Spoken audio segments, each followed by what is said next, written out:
देश स्वतंत्र हुआ है और आपकी पार्टी जब से चुनाव लड़ना प्रारंभ किया है या जिस 10 नामों से भी, तो दमोह जिले की 4 विधानसभा सीट और 1 लोकसभा सीट से दमोह में आज तक किसी भी ब्राह्मण को उम्मीदवार नहीं बनाया। जब से देश आज़ाद हुआ है हमारी समाज को आपकी पार्टी ने ब्राह्मण उम्मीदवार नहीं बनाया है।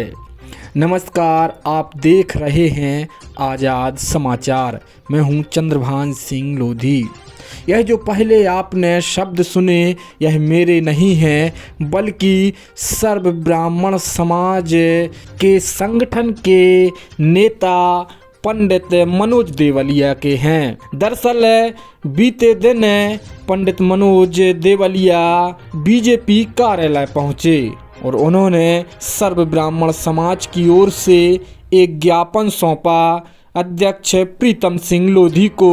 साथ ही कांग्रेस कार्यालय पहुंचकर रतन चंद जैन को भी एक ज्ञापन सौंपा है, जिसमें उन्होंने मांग की है कि दमोह जिले में विधानसभा चुनाव में एवं लोकसभा चुनाव में अभी तक ब्राह्मण समाज से कोई उम्मीदवार नहीं बनाया है, जिसके चलते हमारी समाज अपेक्षित है और अभी तक दमोह जिले में किसी भी विधानसभा क्षेत्र एवं लोकसभा सीट पर अभी तक कोई ब्राह्मण समाज का नेता चुनाव नहीं लड़ा है। इसलिए आपसे निवेदन भी है एवं चेतावनी भी कि यदि दोनों पार्टियों ने किसी न किसी एक ब्राह्मण समाज के नेता को टिकट नहीं दी तो चुनाव में बहिष्कार करेंगे। सर्व ब्राह्मण समाज ने जो दावा किया है कि आज़ादी के बाद से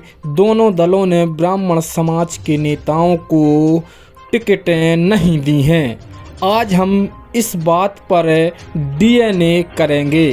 क्या ब्राह्मण समाज का दावा सही है या गलत, इस पर आंकड़ों से बात करेंगे।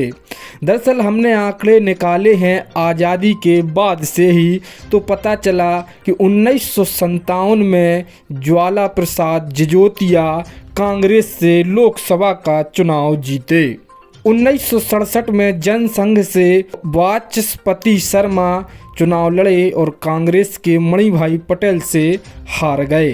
1996 में मुकेश नायक कांग्रेस से चुनाव लड़े और रामकृष्ण कुसमरिया से चुनाव हार गए। 1972 में बराह शंकर गिरी जो नियोगी ब्राह्मण थे वह चुनाव लड़े और अपने प्रतिद्वंदी से लोकसभा का चुनाव जीते।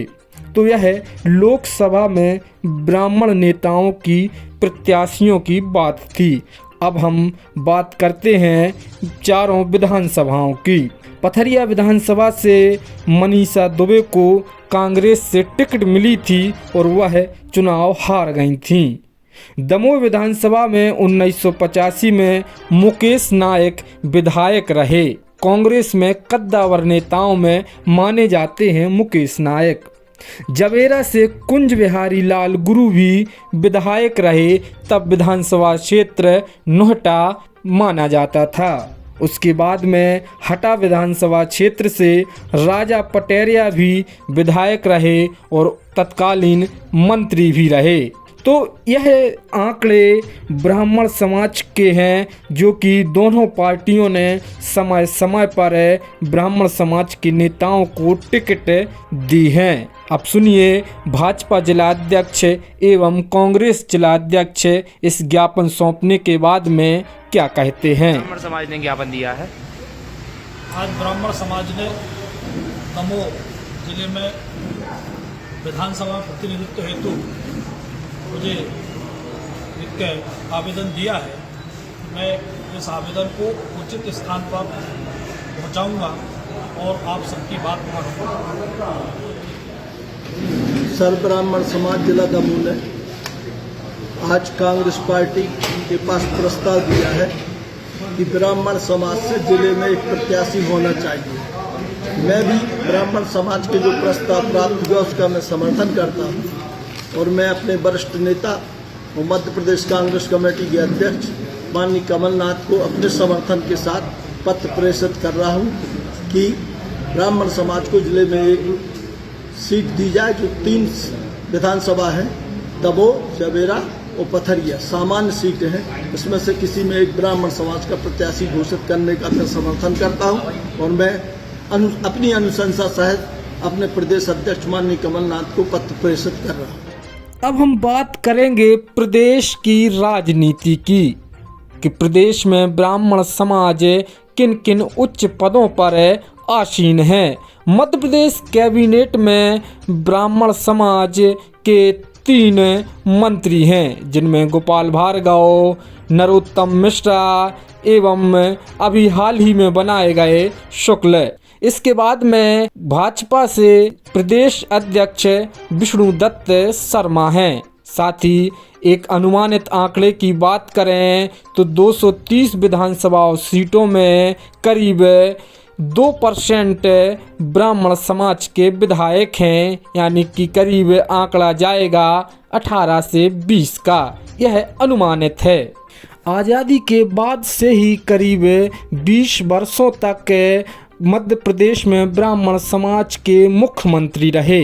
राजनीति में भी अब जातिवाद हावी होता जा रहा है, चाहे दमोह जिले की बात हो या प्रदेश की या फिर देश की। हर पार्टी अब टिकटों का वितरण भी क्षेत्र में जातियों के बाहुल्यता के हिसाब से देने लगी है।